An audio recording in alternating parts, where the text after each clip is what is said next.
We start the new cycle this week, and I want to do a brief overview of the book of Genesis. Then we're going to move into some of the textual things in chapter 1, 2, possibly 3, but at least 1 and 2. Genesis is chocked full of mysterious information that we just don't have a handle on. There are a lot of speculations. There's plenty of Talmudic and Midrashic sources that gives us sort of fills in the blank for us. But we have so many, we cover such a long span of time in such a short book in Genesis. And so we're talking about from the time of creation all the way to Abraham and Isaac and Jacob. I mean, we're covering a long period. So I just want to go over it just a little bit. Tonight we'll be talking about sort of the prehistory, which would be Bereishit. And this also deals with Cain and Abel, the first murder. What does it mean? We'll be discovering some nuances in this relationship between the two brothers. We'll deal with misconceptions about Cain and Abel, and especially about Cain who kills his brother. And then there's Parshah Noach. We know that Noach is the guy who builds the ark, and so that is at the end of a generation in which God decided, I'm finished, it's over with, I'm destroying the earth. And then after Parshas Noach, it ends up with the building of the Tower of Babel, and then we have Lech Lecha, which is the portion of the patriarchs dealing with Abraham and his generations. And then there is the portion Chayil Sarah and Toldot, which deals with Isaac marrying Rebekah, and after 7 years of praying for children, they are blessed to have twin boys. We discovered both Abraham and Isaac have difficulty having children. Then there is this issue of Esau and this, I guess, quote, stealing of the covenant that it belonged to Esau, Yaakov took. Next, we deal more with the brothers in Vayeshev with Jacob's sons, his 12 sons, their temperaments, and some of the family dynamics that go along with it. Then you have portions Miketz and Vayigash, which is talking about Joseph being taken out of prison to interpret Pharaoh's dream, predicting the years of plenty and famine, and how that ended up preceding all of Jacob's brothers, all of Jacob's sons, and Jacob himself being reunited with Joseph. Joseph recognizing his brothers, very interesting dynamic that we will probably cover in the story of Jacob, is about restoring family relationships and the power of that. And then the last portion of Genesis is Vayechi, and it's Jacob lives the last and best 17 years of his life in Egypt, and we'll discover that portion. So it's really, really interesting stuff that we have ahead of us. Each year that we go through the Torah cycle, you discover something new, right? And reading Lech Lecha, I saw something new that I'd never seen before, and I'll share with you later on. It says in chapter 1 of Bereishit, Genesis chapter 1, it says, "In the beginning, God created the heavens and the earth." This is pre-creation, to make sense. Pre-creation. The essence of creation is not primarily the story of mountains and valleys and waterways, or even of human and animal life. Creation is the story of the birth of Israel, the birth of a covenant, the birth of a purpose. If we think that this is just about the world and creation, we've missed the point, that there is something very profound in the creation story that you don't read. I would like to title this God's unique unity or oneness in the world. God's unique unity or oneness in the world. creation itself, according to the sages, they say that God had to withdraw himself and create a space for the universe and for creation. Now, that one phrase alone is supported with the idea that God says, and he divided, and he said, let there be light, right? Meaning that in this empty space that he withdrew himself from, he put his divine light into, right? That divine light later had to be separated out so that you'd have day and night, because of the fact that as creation begins to develop, creation itself couldn't even handle the intensity of the light that emanated from God himself. As a matter of fact, the sages say in Hasidic thought, that that light is reserved for when Mashiach comes. When Mashiach comes, that kind of light will return to the earth. That is why we understand that evil is vanquished, because nothing dark can maintain its equilibrium in the presence of God's divine light. You're following? When Moses went up to the mountain and he spoke to God and he was given the Ten Commandments, it says that his face shined like a light, like light beams came out of his face. He had covered his head and face because it was so intense. Why? What was the light? The light was the very essence of God, the same that was there before creation, where God says, let there be light. Let's talk about the uniqueness and the unity or the oneness of the Creator of the universe. There are those within other religious groups that use a verse where it says, and God said, let us make man. Remember this? And they use that as a basis to say that there are more than one person in God. But what we have to understand this text from a Jewish or Hebrew perspective, the Jewish perspective on this, and what the sages of ancient Judaism is saying, that this term Elohim is, it carries two sort of connotations. One, it is Hashem and his royal we. Do you understand what I'm saying? Like a king says, today we make a decree to do this, this, and this. It's not we, the king just made it. Many presidents in history, besides our current one, will stand before people and say, and we decided to do this, this, and that. They make it like a royal we, right? And the reason why, it's an exercise of their leadership and humility at the same time, right? So this, for example, if you were to stand before people and you want to demonstrate your humility and the practice of your leadership, then you don't stand up and go, my staff, my people, I, right? That shows you a little less on the level of good leadership. Well, God, being the great King of the universe, says, let us make man in our image. Was God a king before creation? I'm going to pull a good one on you. Say again? Go ahead, do what? Was he king before creation? According to creation, his creation called him king. Isn't that what it says in it online? His creation did call him king, but he was king before creation. No, he was king before. He was not king because creation declared him king. He was king because he was king and nothing existed outside of him. His force, his essence is one, meaning nothing exists outside of him.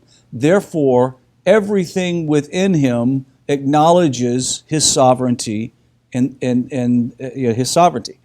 He was king. How was he king? He was king because he created the Melachim, the angels. He is king because the souls were with Hashem, correct? If our souls was with Hashem from the beginning, that means he was your king before you were born. This wasn't declared king yet. No, he was king. Yeah, Well, I know what she's talking about. In a double lemon. I know, yeah, king, but he No. wasn't. no. Anyway. So no, I know, I understand what you're saying. I think, though, when we talk about how Adon Olam creation declares him as king, that did not mean that made him king. It just means that creation acknowledged when it was created who the real creator was and who the real king was. Right. So the idea is he was king a long time before creation came along. Why? Because there's nothing else but him, right? He never changes. He never changes. He always Right. was. So what was created before creation? Let's talk about a few things that was created before creation. Before creation was created was his Torah. It said that God said, does God have a voice? He doesn't have vocal cords. Right? He doesn't have hands and feet. This is a anthropomorphic term in which it says God created the Torah. He created the actual Hebrew language. And so when it says God said, this is the indication that the languages, the Hebrew language and the Torah was there. It was brought forward. Why? Because the Torah in the Hebrew language is the very creative force. It is the creative force. It says that all of creation is held up by the power of his what? His Torah. How is it held up by the power of his Torah? Because creation was created by his Torah. Does that make sense? So Torah existed before man came along. There's another thing that was created according to the sages of blessed memory. What they said is that like purgatory, or the holding place that a person has to go through to bring rectification to their soul was created before then. The next was tshuva, repentance. That was created before the foundation of the earth. Why was tshuva created? Because as soon as man was created, he was going to have to need a vehicle to receive this special gift from the Creator above. Think about this. It was created before man, meaning that, do you think that God was surprised by Adam's and Eve's fall? Not at all, right? So we're seeing some very interesting things. Before creation, it says the earth was the earth was astonishingly empty, and darkness upon the surface of the deep. And the divine presence hovered over or upon the surface of the waters. And then it says, God said. It is interesting, the Hebrew, and the first 4 Hebrew words. We have another, and I wanted to give you the verse for the idea that Torah and the Hebrew language was created before, especially the Hebrew language, the Holy Tongue. It says, Bereishit bara Hashem, correct? Miss Betty, make sure I'm correct. Elohim. Mm-hmm. And then there is a word here that's not pronounced. Why? Huh? Aleph in the Tav. No, it's not the name of God. It's Aleph in the Tav. It's et. Right? It's not even pronounced in the sentence. It's there very clearly. Why the Aleph in the Tav? Because the Aleph in Tav represents the beginning of the alphabet and the end of the alphabet. So in reality, what the Torah is saying at its simplest form, in the beginning, God created the Hebrew alphabet. Interesting, isn't it? It's not even spoken. It just says it. It's written there. Very beautiful. Said that God said, let there be light, and there was light. Then God saw the light was good, and God separated between the light and the darkness. God called to the light day, and the darkness he called night. And there was evening and there was morning one day. That's why in Judaism a day starts at sundown, correct? And goes to the next day. When God said, when he said it's good, The indication, the same word would be like an artist who makes a fine sculpture and steps back and go, wow, I'm pleased with the work, right? God was pleased with his creation. What is the idea of the light? And then he separated day and night. It says, according to Midrashic sources, that the sun and the moon and the cycle of the earth and the planetary systems were in its process of development. And we're in this period in which God illuminates the world, but he realized that before he brings out the rest of creation, he has to withdraw himself and he has to cloak himself in creation. The reason why we talked about at the beginning, why it said that creation itself was not primarily about mountains and valleys and hills and birds and creatures and fish, but it was about the purpose of God taking place in the world. God has had and has a plan from the very beginning, and that was to develop physicality so that some royal purpose is going to take place in the whole thing. It's amazing. In this royal purpose, the first thing was to reveal himself. But why would the creator of the universe attempt to reveal himself by cloaking himself? Why would the creator try to reveal himself to creation by hiding himself? How? Because he couldn't reveal himself with the power that he had, he couldn't handle it. Correct. So creation would evaporate if Hashem would do that. It's like his face shone. Right, exactly. So the idea is he cloaks himself. So what is the purpose of creation? That all mankind, the created beings, the mankind that he puts on the earth, that mankind would discover God in creation. They would begin to understand. See, if they can't handle him in his purest essence, they for sure can handle him in his revealed attributes that are found within creation and the Torah. Make sense? Moshe asked Hashem, sound like I'm reading from the Quran now. They have mixed up stuff. Moshe asked God to show himself. He wanted to see God. What was Moshe asking for? He was asking, I want to see your essence. I want to see your essence. And basically God says, you can't handle my essence, right? Because if I did, you would evaporate, and you have to do work.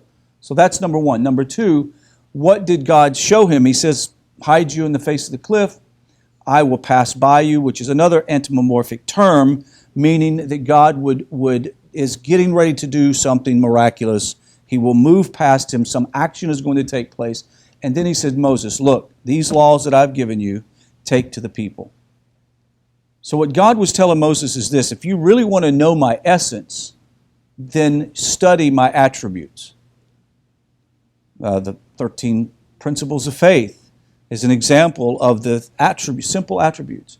We have the attributes of the Torah that very clearly lays out Torah law that is so beautiful and unique. What is beautiful and unique about this is that it reveals God's essence in the world.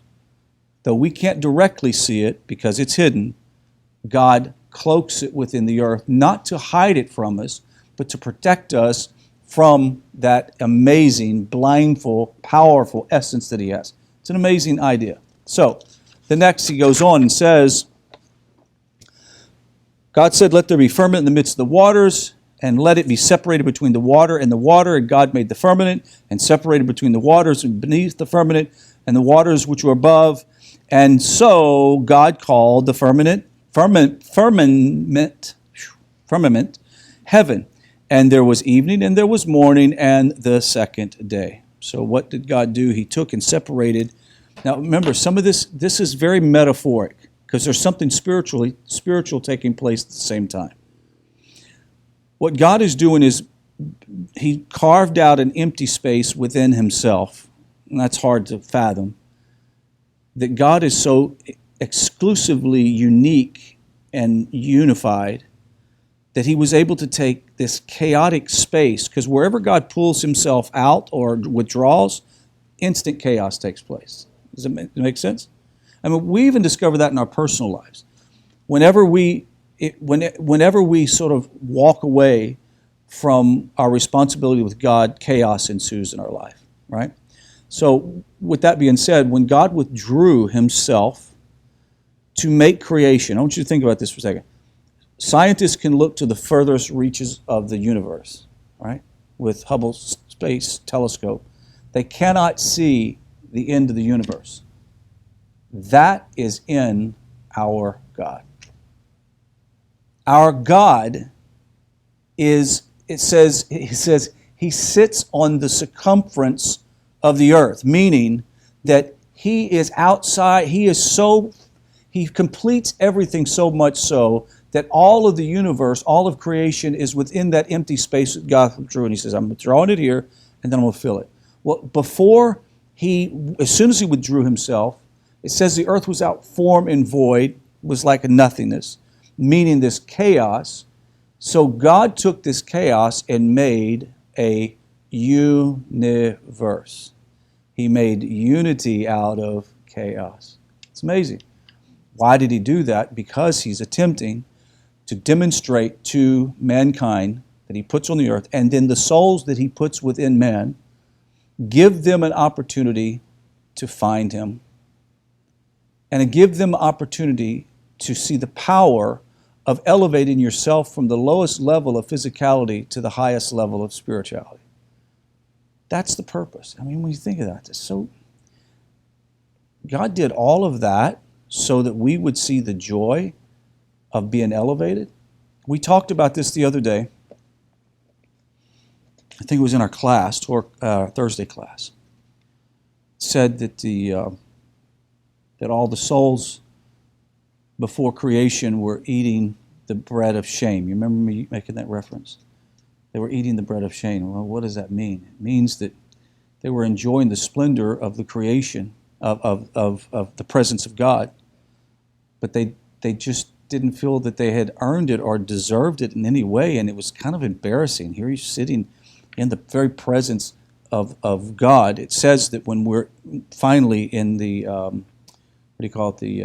the world to come, that it says the Tzaddikim will consume the Creator at all times. And what does that mean? It means that they literally will sit and bask in his divine essence, and it like feeds them. It will feed them. It's just an amazing thing. So, where was I at? Shame. Bread of shame. So God says, okay, this is what we're doing. This is what we'll do.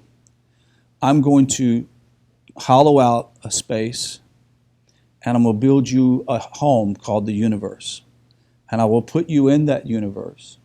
And there you will come into the world at the appointed time. I will set everything up. The sun, moon, and stars will be set up for days, seasons for you, moedim. So you will know how to relate. Everything in creation will help you relate to me. And then I'm going to put the creation in such an order that it will supply you all the food, everything you need, so that you can then begin to work on discovering me. You see, the beauty of this is this. When your soul returns back to the Creator and says, Hashem, I was in a body that had no chance of ever knowing you. No chance of ever even getting to know you. And just through circumstances and all the terrible things that took place in my life, it would have made any other person a much more evil, wicked person. But in this process, something deep down inside of me was saying, I have a soul, and I want my soul to reconnect to you. And wow, it was the hardest thing in the world, but I finally was able to connect to you. At that point, the only way that you will ever appreciate something is to have to earn it, right? You give a kid a brand new Lamborghini, I guarantee you the thing is going to be wrapped around a tree soon, right? You help them get a job to pay for a vehicle, and I guarantee you they'll take care of it, correct?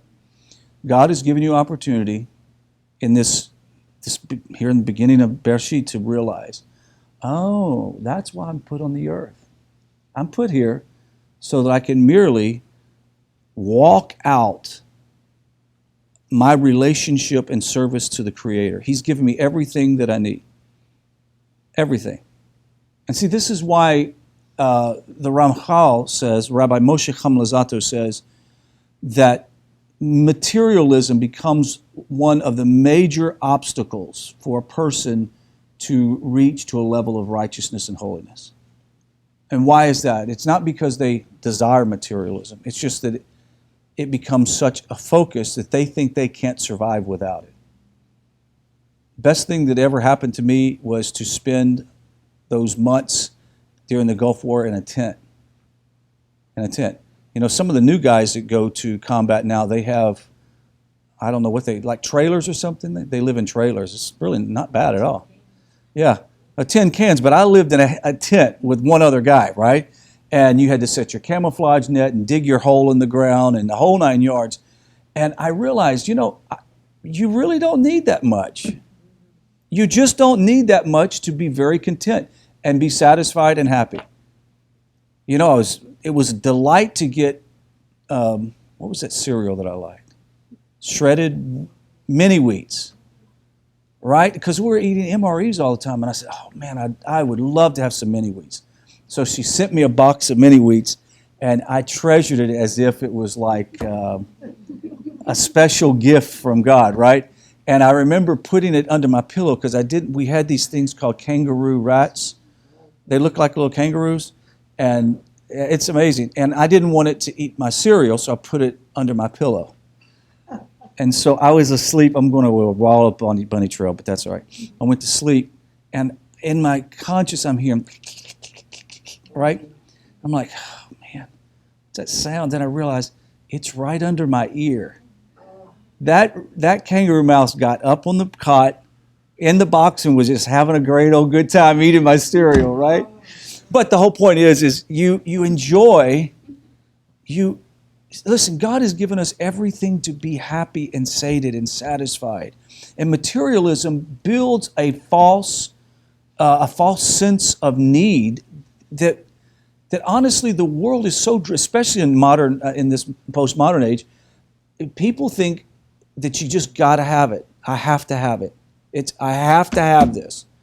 The other day I was at the store, and the clerk walked past, and I was looking at a you know those remote control helicopter looking things, you know, that put a camera on, and I said, man, I need that. And you know, it's funny because it's funny how Hashem talks to you. And so the guy comes up and he goes, do you need it or you just want it? And I'm like, oh man, I'm so busted. I don't know. I don't need it. I just want it. See the difference? We can't even distinguish between what we need and what we want. And God put this whole creation and set it in motion so that you would have everything that you need. Everything that you need. All your needs are taken care of. But we just have to have, you know, my parents and my grandparents especially, they lived and raised children in houses today that people wouldn't even think of raising a family in. You'll have a husband and wife, and they're living in a 4,000 square foot house, and they have 2 children, and all of a sudden they need a 10,000 square foot house, right? And this Houston does it all the time. God has provided all of this so that He could reveal Himself. It says that God, I'm going to kind of move a little bit quick through this text because I don't want to miss some important stuff here. He created all of the, verse 9 to 14, He creates all of the plants and the vegetation, the fruit trees, and the trees that yield seed. God said, let the luminaries of the heavens to separate between the day and the night, and they shall serve as signs, as for the festivals and for the days and years. Once again, all of creation was for one purpose. All of the stars, all the sun, the constellations was for one thing, so that it helped you to be the clock that reminds you when to meet Hashem. That's incredible. God gives us all of that. So we go on. And God made the 2 luminaries, the greater luminary to dominate the day, and the lesser luminary to dominate the night, and the stars. And God said, let them in the firmament of the heaven to give light upon the earth, to dominate by day and by night, and to separate between the two. So the sun and the moon was created. And God said, let the waters teem with teeming living creatures. And we have the fish of the sea, the fowl, the beast, all of that. God said, let there be, on verse 24, it says, let's bring forth living creatures, each according to its kind, animal, creeping beast, land, each according to its kind, etc., etc. God made the beasts of the earth according to its kind. And when he says living creatures, he's talking about creatures that are capable of living on their own. They don't need assistance from anything else. They just have this instinct built in them. And then verse 26, it says, God said, let us make man in our image. I would like to read this. It says, let us make man. The preamble indicates that man was created with great deliberation and wisdom. God did not say, let the earth bring forth, like, for example, bring forth man out of the earth, right? He did with other creatures. Instead, man was brought into being with the deepest involvement of divine providence and wisdom. This is the Arbanel who said it. The Targum says, it paraphrases it this way, and Yonasan. And God said to the ministering angels who were created on the second day of creation, let us make man. When Moses wrote the Torah, he came to this verse, let us make, which is the plural, and implies that there is more than one creator. He said, sovereign of the universe, why do you furnish pretexts for heretics to maintain that there are plurality of divinities? Right, God replies, whoever wishes to err will err. Instead, let them learn from the Creator who created all. Yet, when he came to create man, he took counsel with the ministering angels, according to the Midrash. Thus, God taught that one should always consult others before embarking upon a major new initiative. Do you think God consulted the angels because he didn't know what he was doing? Of course not. He consulted the angels because it was the proper thing to do. Even when you're in charge, it's good to show some level of humility in your leadership.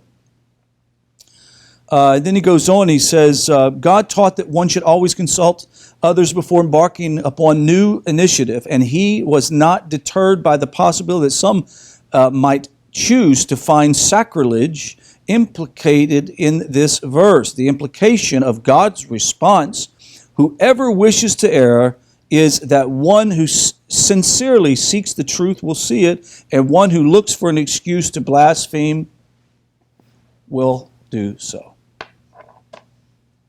When we talked about how God conceals himself in creation, this is the example. A person that's not truly seeking to know what God actually says and does will automatically make an assumption. He must be more than one. But you continue to read on through the revelation that God gave to Moshe on Mount Sinai, it's very clear that God said, I'm only one, and you should have no other God before me. And then verse 26, it says, let us make man in our image and in our likeness, and they shall rule over the fish of the sea, the birds of the sky, and over the animal, the whole earth, and the creeping things and the creeping that creeps upon the earth. So God created man in his image. In the image of God, he created him. Rashi says here that this is the separation between pre-Adamic men and the Adam. It says in the beginning, it says, let us make man in our image and our likeness, and talks about they'll rule over the sand, the fish of the sea, etc. Every creeping thing that creeps on the earth. And then verse 27, so God created Adam, right? See that? In his image. In the image of God, he created him, male and female, he created them. Now, think about this for a second. Eve didn't come along till later, right? So he created male and female. But then when Adam came along, it was just himself. Right? You follow me? No. It says God created male and female. Well, I thought when Adam was created, there wasn't any others but him. He was alone. There's only man in his image? He created both, right? Well, that's one point. The Midrash talks about Adam having both attributes of male and female, right? The sort of the yin and the yang. He was both male and female in that sense. Not in a sexual sense, but in an emotional, psychological, spiritual sense. That's one. The other one, it says, God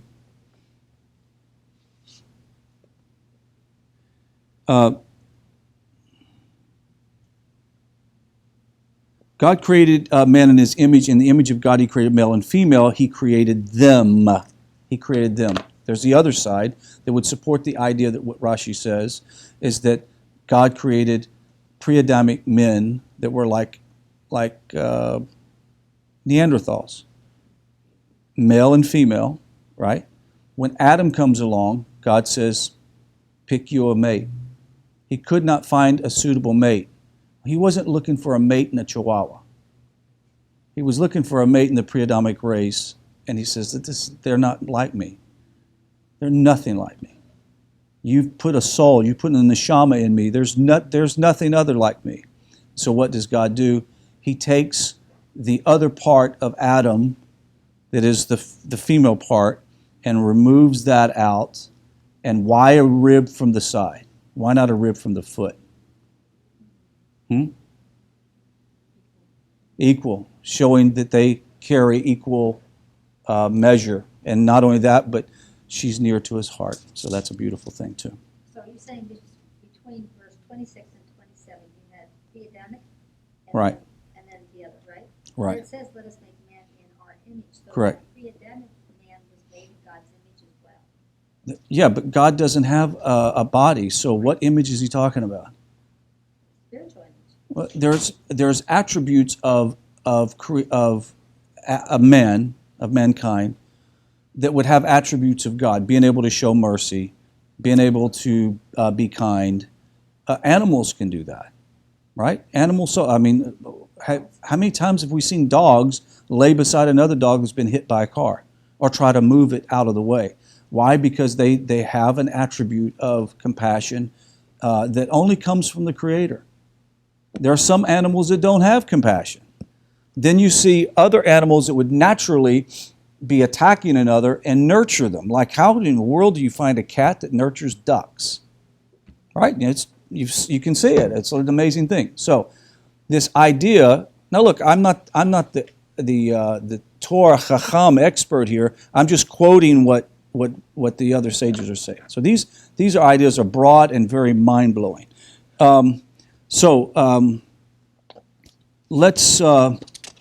Let's get real quick to. Oh man, I think I covered it in the last lecture.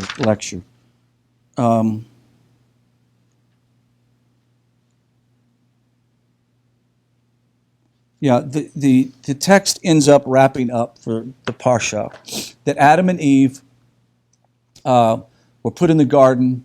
They were told to eat of any of the trees of the garden except for one, and the tree that they weren't to eat of was the tree of the knowledge of good and evil. There was a tree of life in the garden as well. And when they fell, God came looking for them. And he says, "Where are you, Adam?" Right?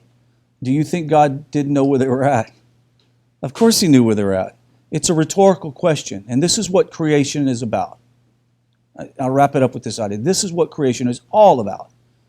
It's about you one day waking up and realizing who you are and who the Creator is. And juxtaposed to that, where am I? And then what am I going to do about it? That's what all of creation was put together for. It was put together for one day to you to snap out of your spiritual coma and go, what am I doing in this world? What's my purpose? What am I supposed to be doing? And deep down inside, God has been speaking that to humanity since the time of Adam. Since the time of Adam, been speaking to humanity saying, where are you? So the question would be tonight is, as we start the new cycle of Torah study, where are you? Where are you in your learning? Do you know more about your Torah than you did last year? And if you do know more than what you did last year, you're making progress.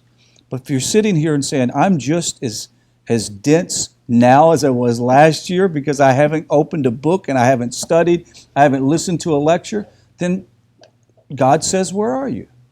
Just where are you? And why was Adam and Eve hiding from God? They were embarrassed that he was going to see what they see. Yeah, they knew. It was embarrassing. They knew that. But this is what's so great and fantastic about it. Your downfall or your negative state or the lowest level of your life before you do tshuva is immaterial to the Creator if you do tshuva. When you begin to return to Him, none of that matters. It's like when your little child runs through the house and doesn't want their mommy to see them with no clothes on, right? And it's like, child, I gave birth to you. You know what I'm saying? It's like, and it's funny because you get them out a little response out of the little ones, right? So the whole point is you're not going to shock God by your negativity. That concludes the lecture. Anybody have any comments or questions?